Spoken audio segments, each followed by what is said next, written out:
My name is Morgan Ellis, and I serve as the VP of Sustainable Transportation here at ITS America. I'm excited to be moderating again the first of a series of webinars focused on transportation electrification. Electric vehicles, electric vehicle chargers, the grid, electrification in general is a hot topic. And we want to ensure that our members have a base of information and knowledge to not only build capacity, but to better understand this transition. Today, we start building a foundation. The panelists today represent perspectives from the Department of Transportation, automaker, utilities, and research institutions. They're here to provide a lay of the land, a state of play, if you will, about what's going on with EVs and EV charging. They will touch on the basics of the technologies, what's been accomplished to date, opportunities, gaps, and challenges, as well as starting a conversation on how we can work together to ensure a coordinated, equitable transition to electric. I'm thrilled to have such a knowledgeable panel representing a diversity of facets in the transportation and energy space. Please help me welcome our panelists.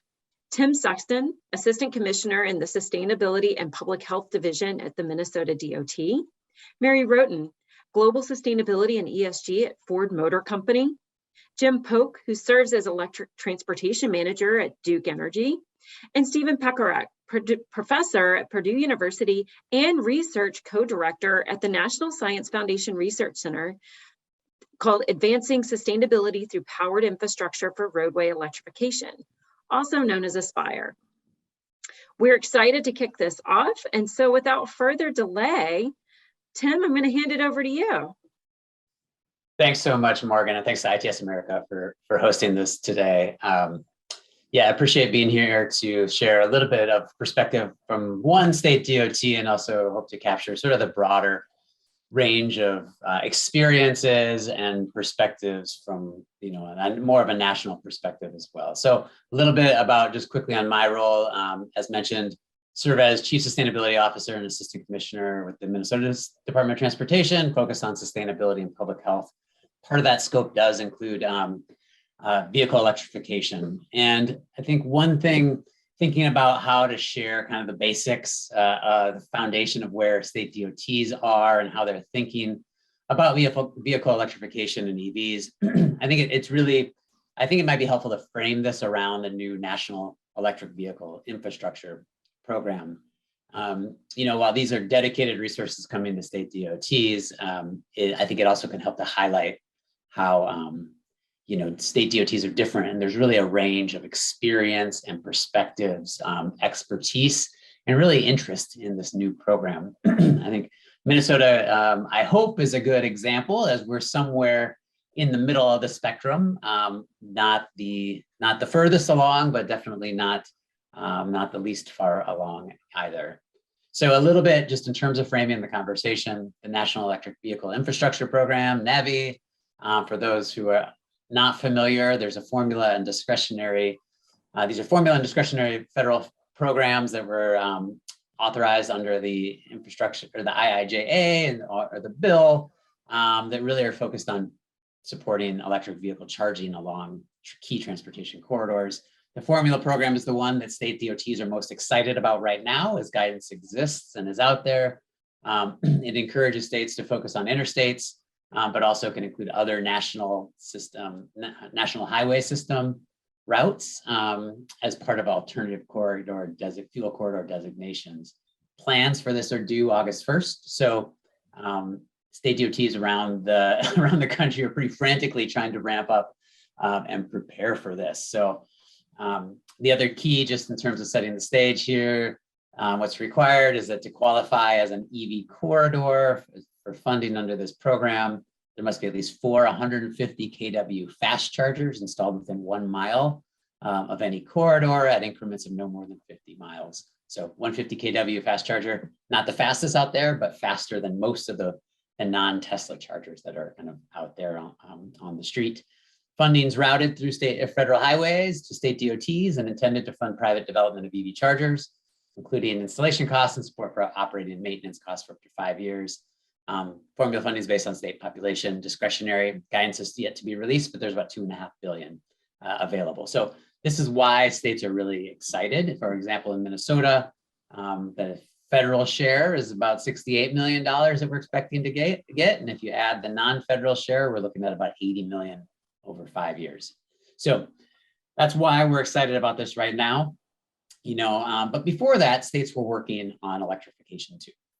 And, again, this really ranged across the country with different state DOTs, and ranging from everything from completely hands-off to different combinations of work on transitioning agent fleets to electric, planning for electric vehicles, all the way to administering state or federally funded electric vehicle programs, including the Volkswagen settlement, but also programs administered wholly by the state DOTs and conceived by them as well.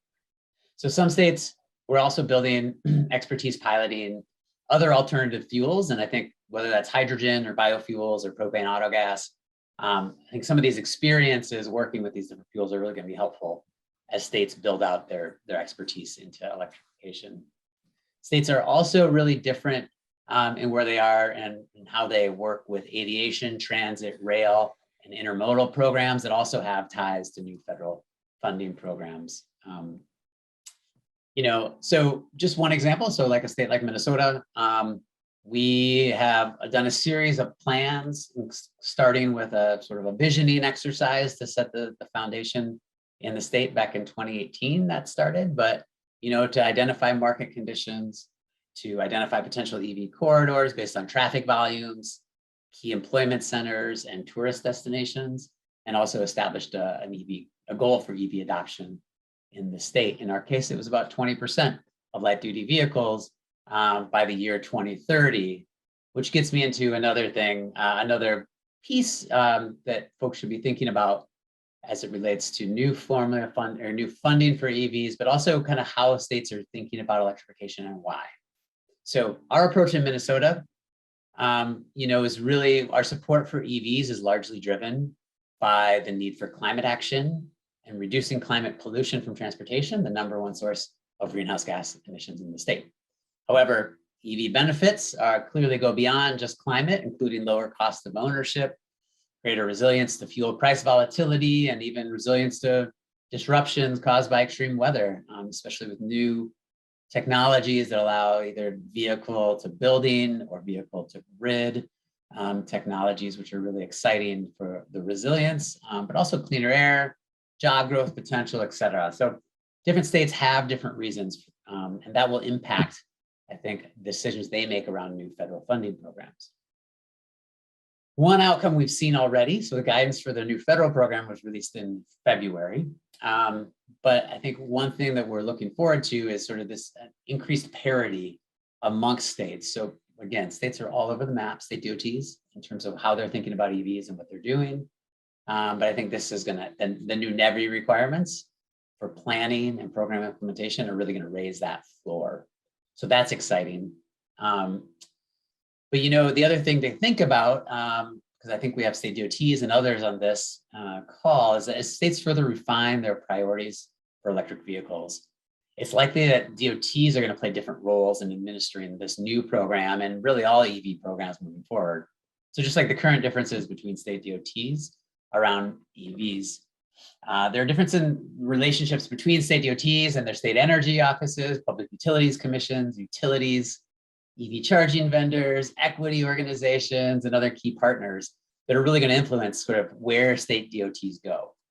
And so while the NEVI funds are going to come through federal highways to state DOTs, there's going to be flexibility in how they're implemented as well.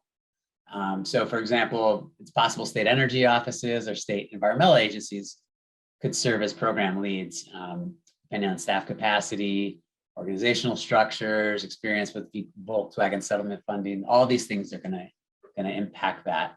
And there's also a difference in how state DOTs are going to pursue contracting. So, when we're thinking about what state DOT's role is going to be in the future, it could be everything from building up a robust program, staffing capacity internally, to really more of a contract manager in consulting future EV work out, and really just sort of approving invoices and overseeing a consultant-led program. So some additional considerations for DOTs, as they're working on this first round of NEVI plans that again are due August 1st. The state DOTs are really thinking of. I don't think that there's like a clear best practice or a clear approach at this point, but it's things like, how will state DOTs use their right-of-way for EV charging? For example, in Minnesota, we don't want to use our state right-of-way. We're really going to be looking for private site hosts that can provide on-site customer service, maybe some light maintenance, amenities for people to wait while they're charging. How are states going to manage contracting and technical assistance for distributing new federal funds? Will these be contracts? Will they be grants? How will they deal with NEPA or environmental review compliance, procurement restrictions? There's a lot of details that are really going to require states to ramp up their contracting, their environmental review, some of their contract administration, and legal is going to have to get involved too. So there's going to be a lot of new players coming to the table with these new federal dollars.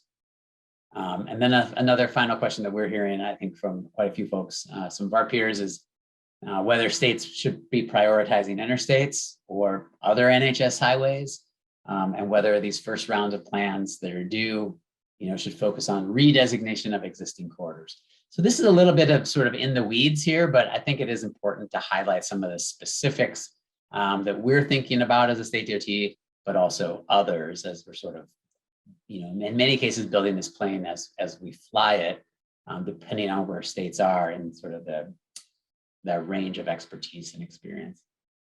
So, finally, I think just to wrap up, states are in really different places. And that's okay, and that's exciting because this NEVI, this new National EV Infrastructure Program funding, is really going to help bring people together, create new connections, as we work together to build a national EV network, but also build capacity within states, regardless where they are on that spectrum, and that are going to have benefits beyond just electrification, especially as we think about the future of mobility, and building these connections around some of these new federal programs that are going to benefit, by working with folks like right-of-way, connected and automated vehicle staff, legal, health, designers, planners. There's a clear opportunity to really better prepare state DOTs for the future of mobility, I guess, that we're really hoping is shared and electric and connected. So hopefully that's a bit of a foundation. Appreciate the opportunity to share, and look forward to the panel discussion later. Thank you. Fantastic. Thank you, Tim. I'm going to hand it over to Mary. Thank you, Morgan, and hello, and thank you very much for the opportunity to speak with you today. My name is Mary Roten, and I lead Ford's Global Sustainability and ESG team at Ford Motor Company. And I have to say, I'm fortunate to work with some of the most smartest and most passionate people, not only in the auto industry, but in all of business. We work hard every day to address the largest issue our industry and the world faces, which is climate change.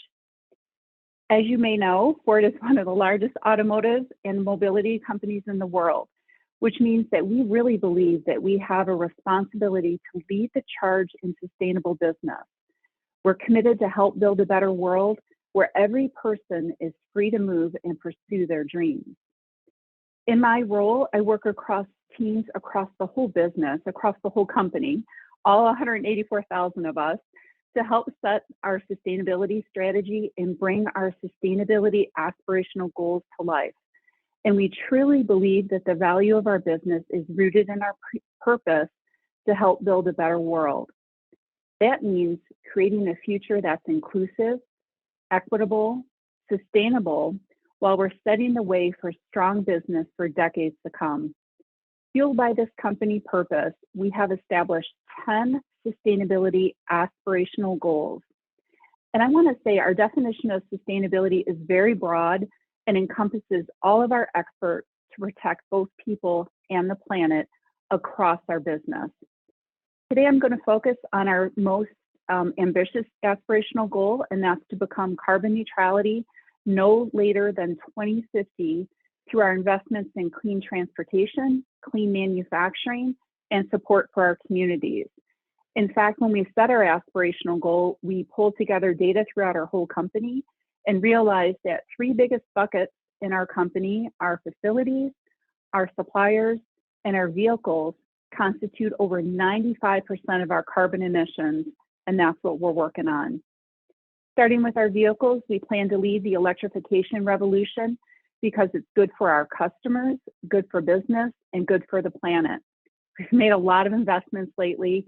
We just announced an over $50 billion investment by 2025 globally in electric vehicles and services, including the development of the ion boost and steady state extended range batteries.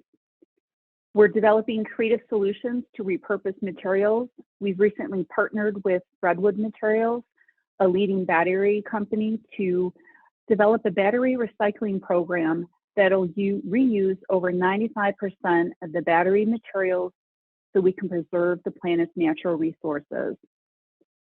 We expect that over half, 50% of our global vehicle volume will be all electric by 2030.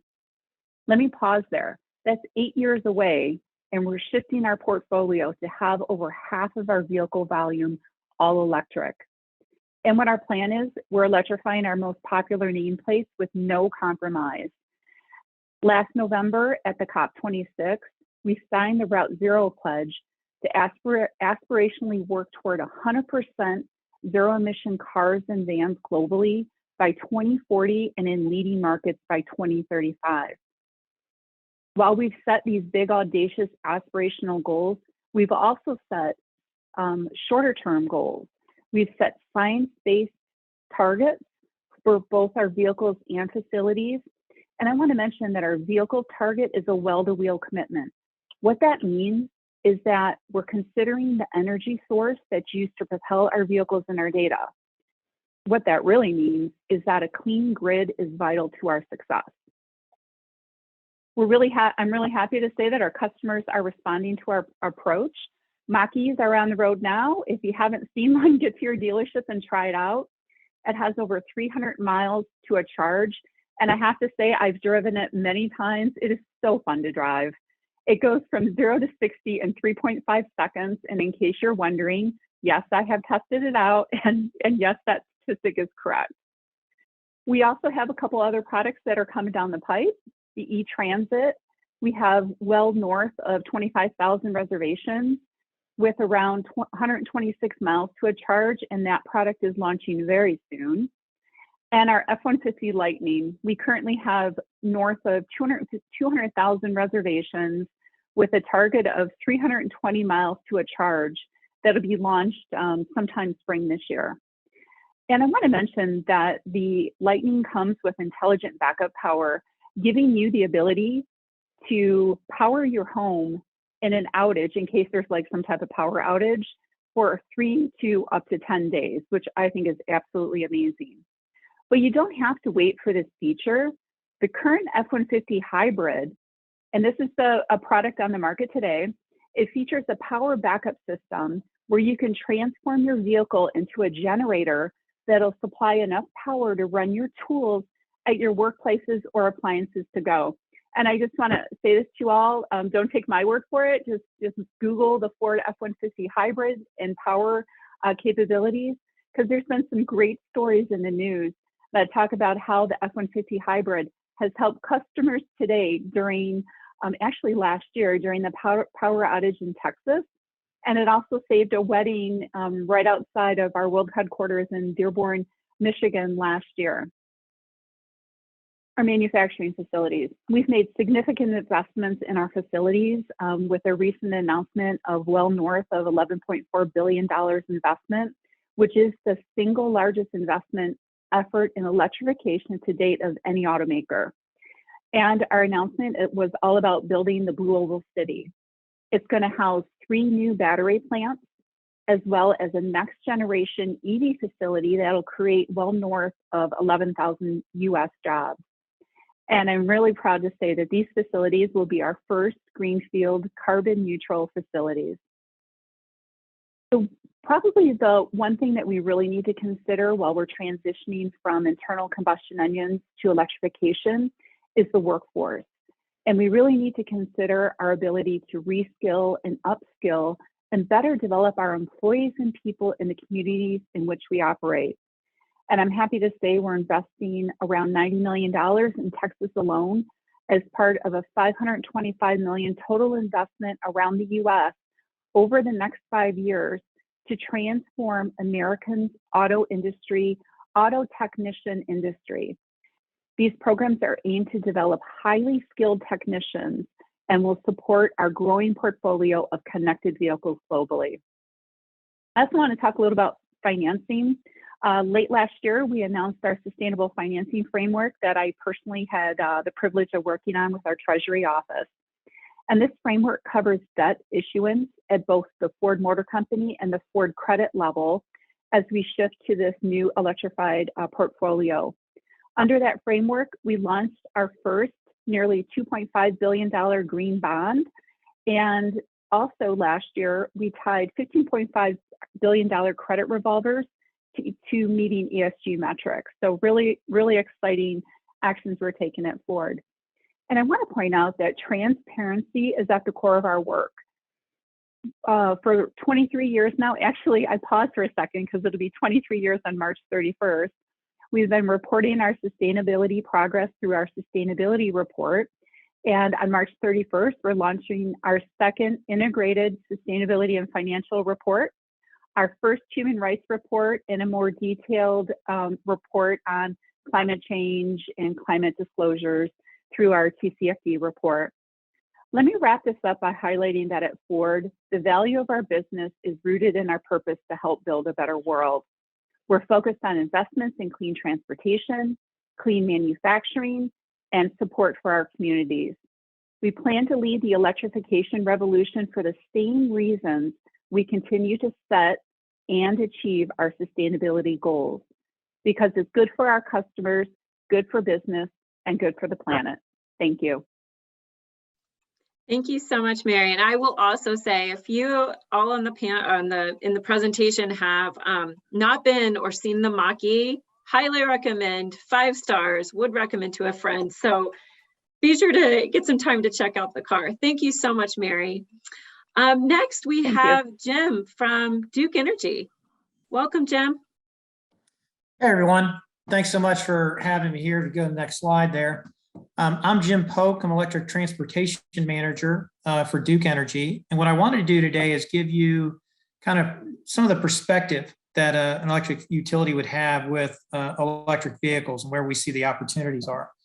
We'll talk about why we think this is very real, why we're investing in ourselves, and then we'll talk about different things going on in the marketplace, like what role should a utility play in this, as well as how can we make adoption easier for others. And lastly, the big question that always comes up is, hey, can the grid handle it with so much coming on? So let's talk about why we think it's real.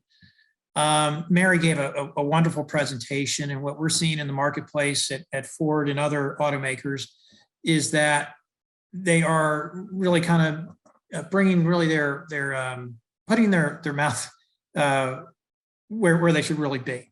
And that is, they're actually making investments. These aren't just PR stunts. These aren't just press releases. These are actions. They're delivering vehicles to the marketplace. And that's where we're seeing customer choice is increasing. For the longest time, we had just Tesla in the marketplace and a handful of small players that were selling 10, 20, 30,000 vehicles at a time. Now, I think Ford can't even build enough F-150s. I think they're oversubscribed at multiples of 5 or 6, which is great. So we're seeing not just, let's say, passenger vehicles like the Volkswagen ID4 that I drive that's all electric, or the Chevy Volt that I drive, which is a plug-in hybrid. But we're talking about minivans. We're talking about pickup trucks, which is the most popular vehicle in U.S. sales. Also, we're even getting into medium and heavy duty, dabbling in that. So we're really excited about the choice that's coming. Next slide. The other thing is range is getting longer. The big thing is range anxiety. And as somebody who myself, drives 90% locally, that 10% long distance range when I go to Washington, DC or even Louisville, Kentucky is a different drive. And so it's good to see that the battery packs keep getting bigger. I see the 270 here by 2024. That's roughly what I'm getting with my ID4, maybe a little bit less, and it needs to be higher. But the good news is battery prices generally are coming down and the range is going up. Let's go to the next slide, trend 3. And lastly, the charge time. And this is very important because there are folks like me who are I'm the early adopter, the passionate person that had been, with electric vehicles actually to 2007. But now your average person is going out there and getting a car. It's good to see that the time to charge is decreasing. It's helpful when the battery packs get bigger. So a lower state of charge can make it go faster. And it's helpful that the automakers are putting in that faster charging, taking away from that range anxiety. So all of this tells us that this is very real and we need to get ready for electric vehicles. Next slide. So why are utilities excited? We are very excited because to understand the load curve of an electric utility, you have to understand that electric utilities build their power capacity based on that one time in the year that, let's say in August at, let's say 4 o'clock in the afternoon, where all the air conditioners are running really, really high. We have to have the capacity both on the generation and on the distribution, everything to meet that thing. So when people turn on the lights on that top peak demand in that part of the year, that it'll be there, be reliable. So what does that mean for the rest of the year? What that means is we have a tremendous amount of excess capacity that is never used. And so when we look at new load like electric vehicles, we get real excited because we say, hey, we've got the excess capacity. Let's go ahead and try to bring it on. And if we're smart about it, and if we manage that new load to the times where there's excess capacity, we don't have to increase the generation assets. We don't have to increase, let's say, distribution that much, I'll say. And so in that regard, it is a really big opportunity for us. And in a regulated environment, what that also means is that that should be downward rate pressure.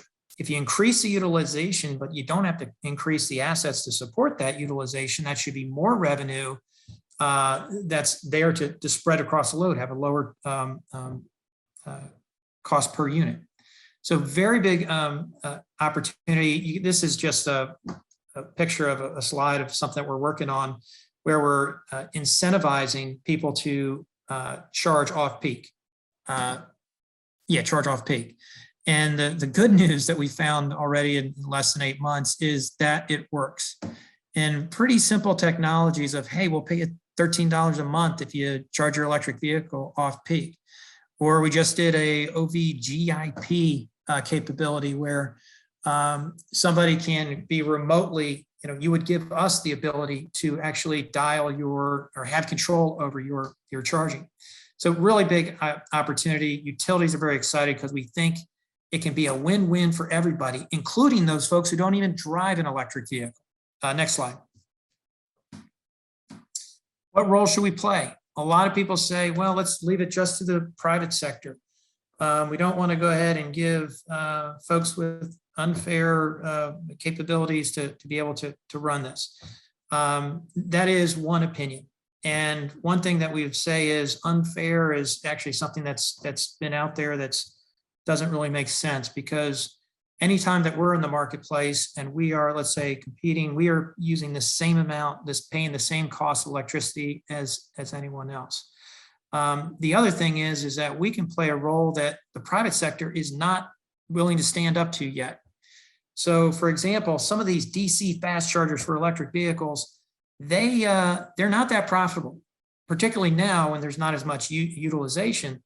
But even as time goes on, if you put fast charging stations in, let's say, some rural or other areas that might not come to it, the private sector isn't going there. And so we kind of see ourselves as a role of, hey, let's jumpstart the economy, jumpstart this segment of the economy, and then also see ourselves as a role of kind of filling in those gaps.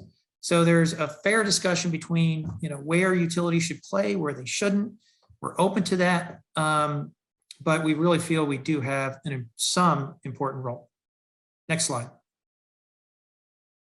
So products to simplify adoption. You're going to see from electric utilities different things where we see kind of like when somebody puts in new load or new business, utilities will say, okay, let's see how much they're going to be making over the lifetime of that. And if there's a need for that person to bring on that new load, should they have a contribution in kind to pay for it?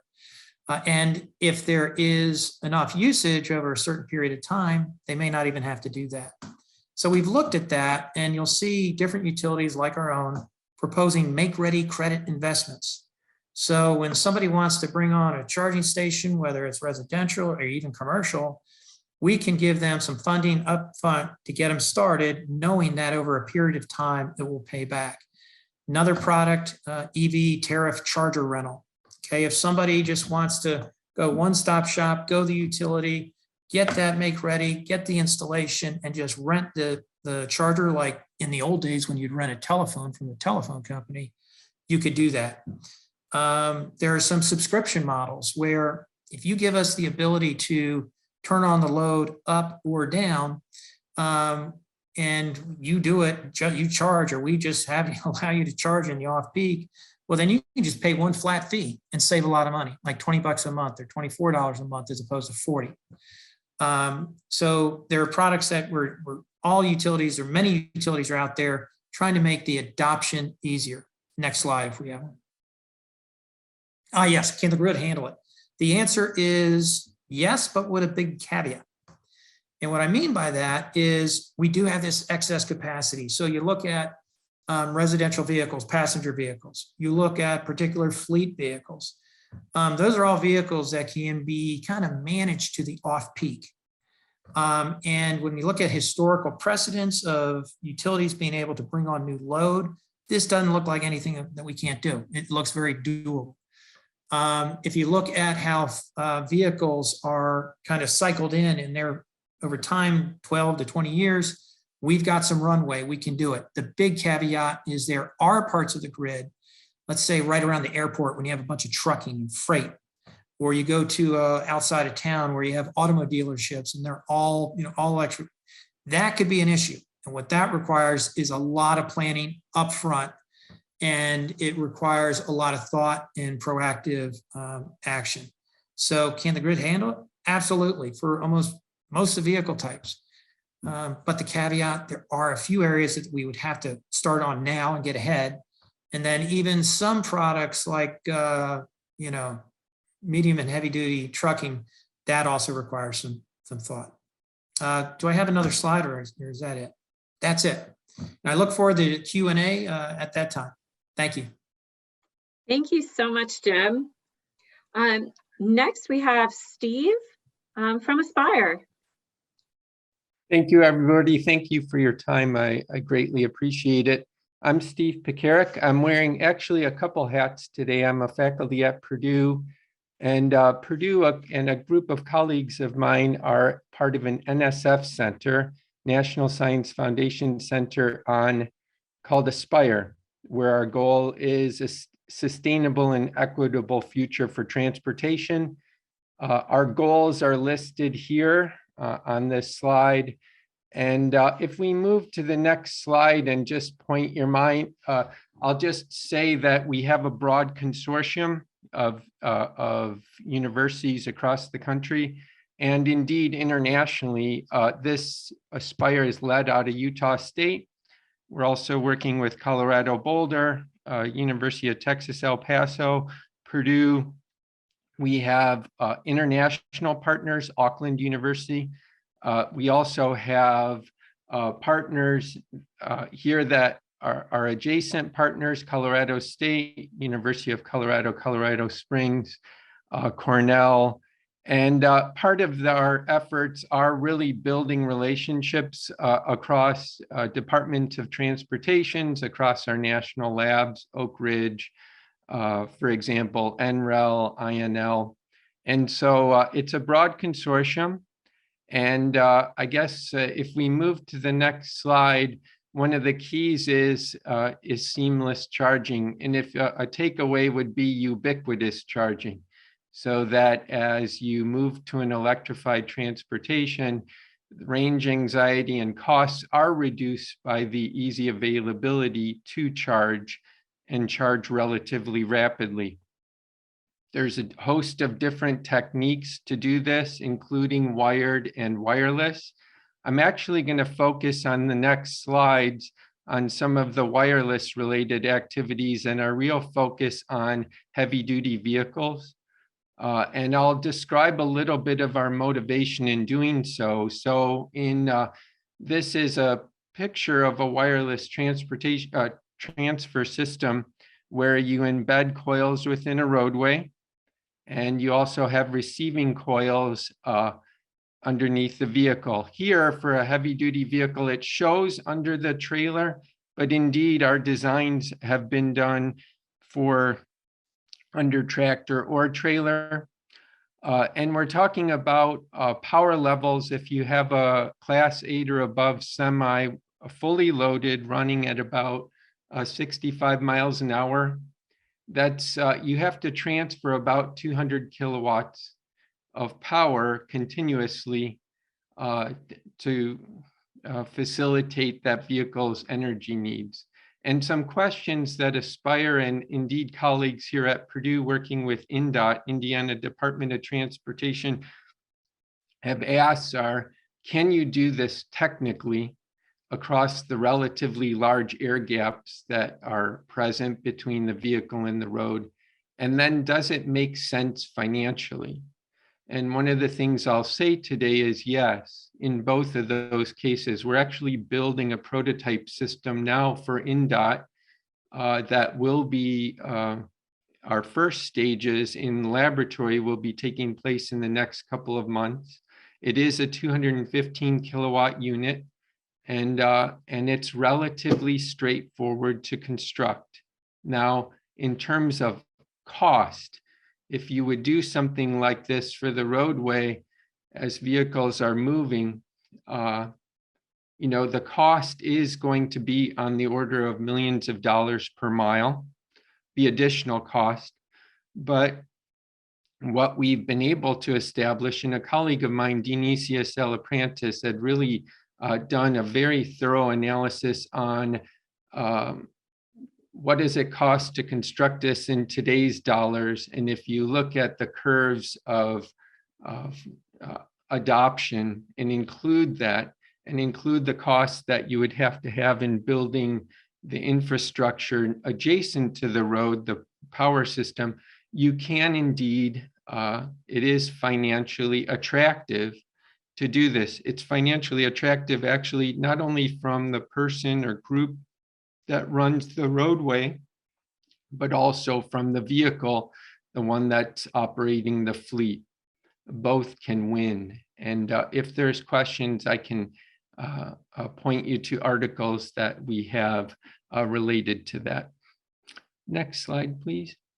So what we're looking for now in Aspire is we are actually in phase 1 pilots now, not only for that wireless power system for heavy duty vehicles, but in a host of different pilots for fast charging and for wireless charging at lower power levels across different air gaps. We will be rolling these out, no pun intended, in different sites across the country in 2023. What we anticipate is those will be a quarter to half mile segments. We're hoping that with the success of those, that'll lead to extended pilots of 1 to 2 miles in 3 years, and building upon that through corridors by 2035, and indeed between states by 2040 in the interstate system. So those are goals that we have. We think this is a technical possibility now, and indeed is can be, if we have the willpower to do so, attractive. So that's where I will leave off and answer any questions. Thank you so much, Steve, and touching on, the cutting edge research that you all are undertaking at Aspire. I thank you to all the presenters, very informative. And I think to the participants, I think just the variety of backgrounds and what you're seeing and all the information that was shared, I think it just shows how complex and how dynamic this space is right now with transportation electrification. So let's jump in. I've got a question for the panelists. So if everyone would like to turn on their camera, we can start the conversation. Oh, and I'll remind everyone who's joined us for the webinar, please pop your questions into the chat. I'm seeing some chatter back and forth, and that is fantastic. And again, if time allows, we will get to those questions. So panelists, based on the perspectives that were shared around the table today, what are the gaps and needs that you see for one another's as leaders in this space? And how do you foresee working together to overcome those gaps? I'm looking at Tim. Tim, what are your thoughts? Yeah, thanks, Morgan. First of all, great hearing from all these leaders. I really appreciated those discussions today. And, I think one gap or maybe a question that I've seen start to emerge is when we're thinking about intermodal systems. And so, we have not just passenger vehicles, but obviously, as Stephen shared, freight is converting to electric. We've got rail and aviation, and like this transformation is really happening in across the multimodal, intermodal systems of transportation. And I guess I'm just wondering, we have new technologies that are sort of being developed for each sector within transportation. And I guess I see that as a potential gap or really an opportunity for folks to work together to think about this more from a multimodal or intermodal perspective. I guess I'd be curious if others are thinking along those lines, or if you're noticing that that's a potential gap to consider in the future as well.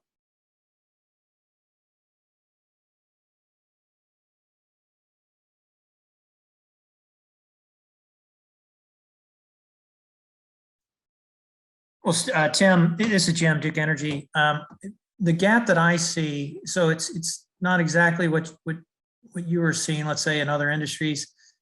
The one that I kind of see that we worry about, what keeps us up at night, is the fact that this stuff takes time. So people say, hey, Jim, can the utility get us up and ready for, let's say, medium or heavy duty trucking? And an engineer can always say, sure, we can do it. It's just a matter of cost and time. And so some of these things are so big that we need time and we need communication early and often. Stephen, I'm sure that you're probably working with the local utilities, and they're probably really excited. But then at the same time, after they get over the excitement, then they say, oh my gosh, okay, how are we going to help this new novel, approach, which I think is very cool, by the way. So that's where I kind of see maybe how can we work together is, at least from the utility perspective, we can do it, we can get it done, but we need time. And Tim, did that answer your question, or maybe not? Well, I think it's another good question to ask. Okay, there you go. Okay. And I was going to take it in a little bit different direction. And as mentioned earlier, we have our carbon neutrality commitment, which is backed by science-based targets. And it's a well-to-wheel commitment that includes the fuel electricity that's used to propel the vehicles. So why I brought this up again is it means that a zero-emission vehicle is not really a zero-emission vehicle. It's the electricity used to charge the vehicles from a dirty grid. And that's why I was really glad Jim was on the panel, because from us at Ford, it's very important that we start developing relationships cross-sector, like with the energy companies, the utility companies, so we can strive to get that grid cleaned up and that grid green, not just here in the States, but globally. We have a footprint all around the world, Europe, US, and China are our biggest three footprints. And we want to make sure that we get that grid cleaned up so our zero emission vehicles are truly zero emission vehicles.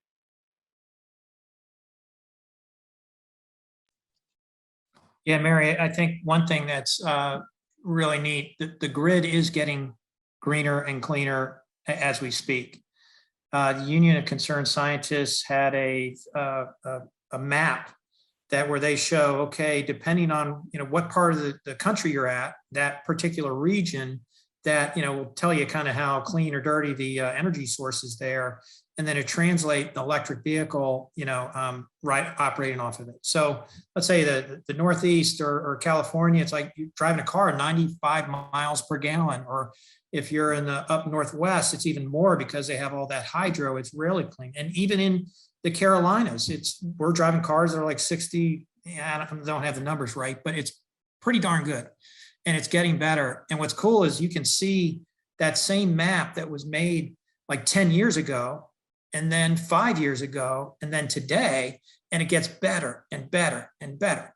So I completely agree with you. And we can actually put a metric on it, and you can see that we're doing a good job. And there's so much farther to go because we're not at zero, not close to zero, but the metrics that you have for by 2035, we have our own metrics for 50% reduction in our climate goals, which are very ambitious as well. So it's good to see that we are putting the stakes down and we can measure it and we can do well.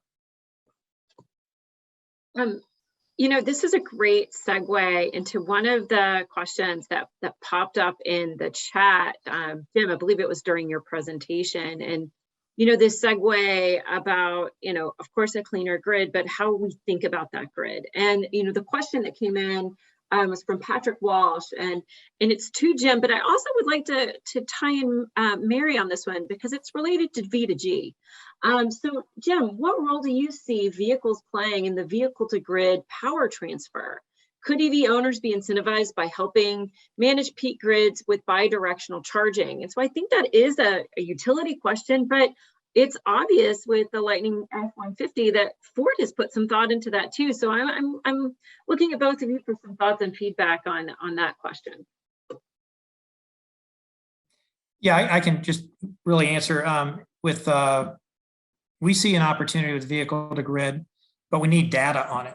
So for instance, with our electric school bus pilot in North Carolina, I'm actually putting in school buses, which are big batteries. They look like they're big assets. And it's not only, let's say, supplying energy back to the grid, but it's also frequency regulation and some other grid beneficial, things that we can do.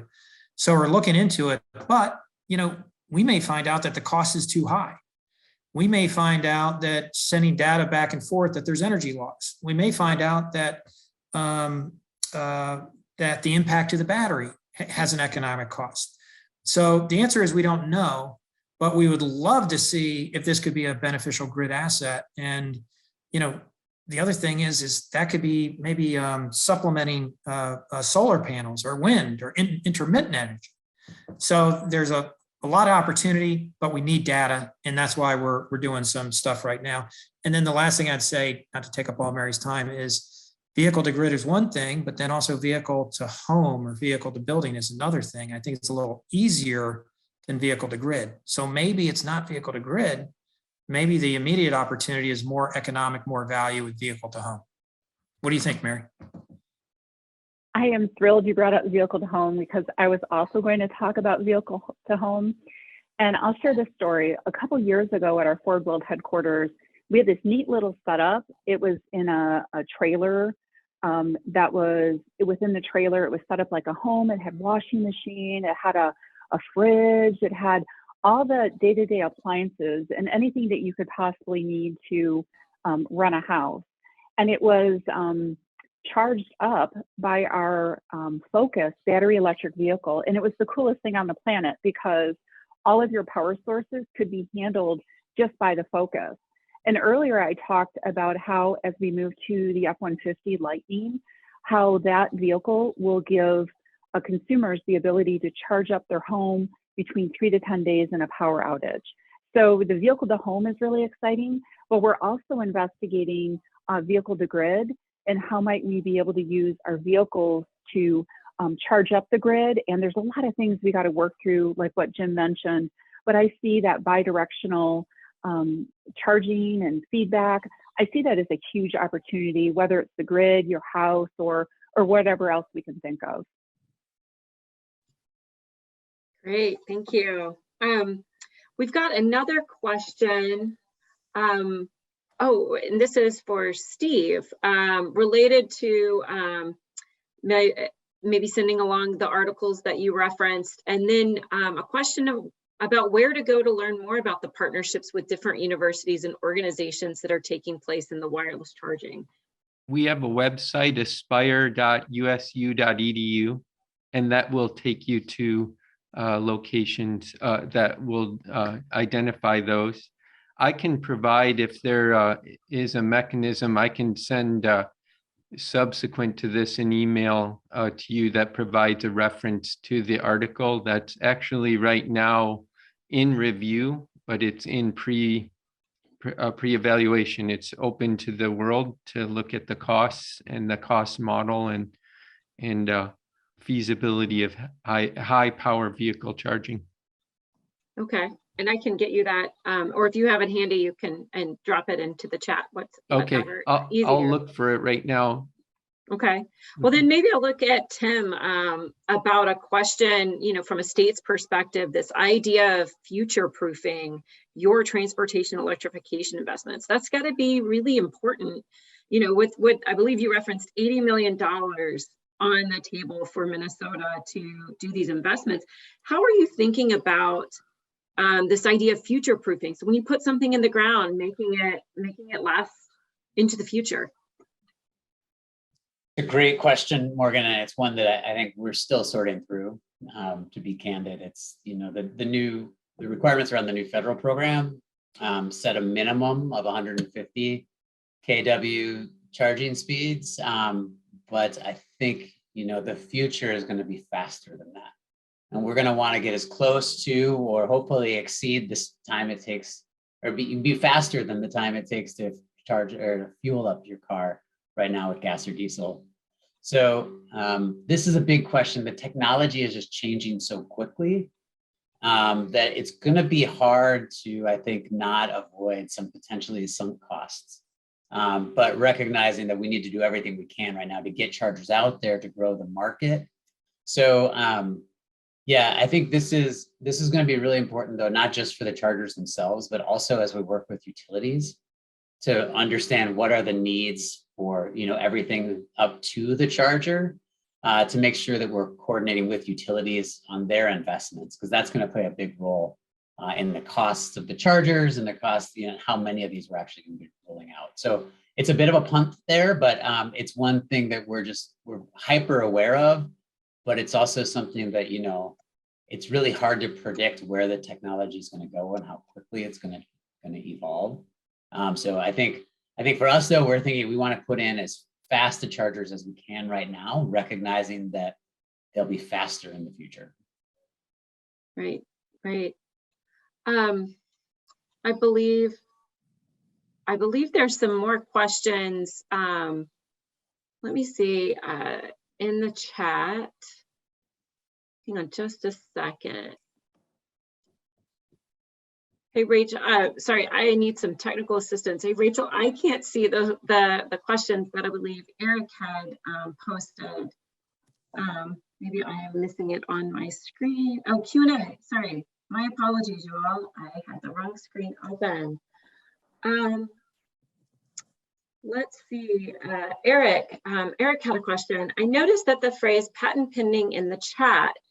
Should I, as a public transit provider, be concerned with proprietary tech when investing in fleets? Would we be locked into a brand? Is charging capabilities going to be universal across all utility types and manufacturers? I believe that was a follow-up response with Mary.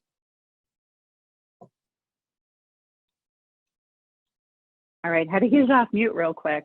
So the technology will be patent pending, and to be honest, we have to figure it out. And that cable that we're developing and that super cool charging system that we're developing in partnership with Purdue University, we're hoping that that'll become universal. Because let's be honest, we don't want to sit at a charging station for 20 to 30 minutes and charge up our vehicles. We want the same capabilities and take as long as it takes to fill up our vehicles at a gas station today, which is less than 5 minutes.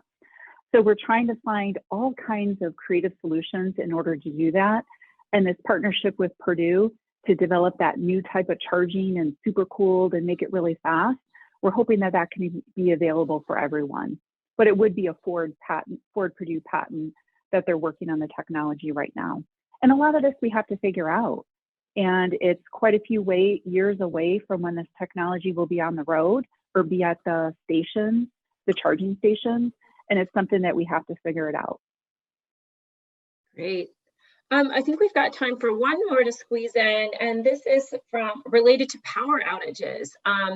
What solution do you have in case of an electric outage at the EV charging stations?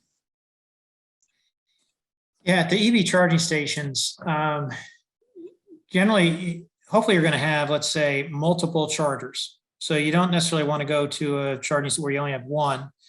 And in our case, for the pilot that we put out, we put actually 2 charger stations, which actually had 2 separate chargers on 2 separate dedicated dispensers.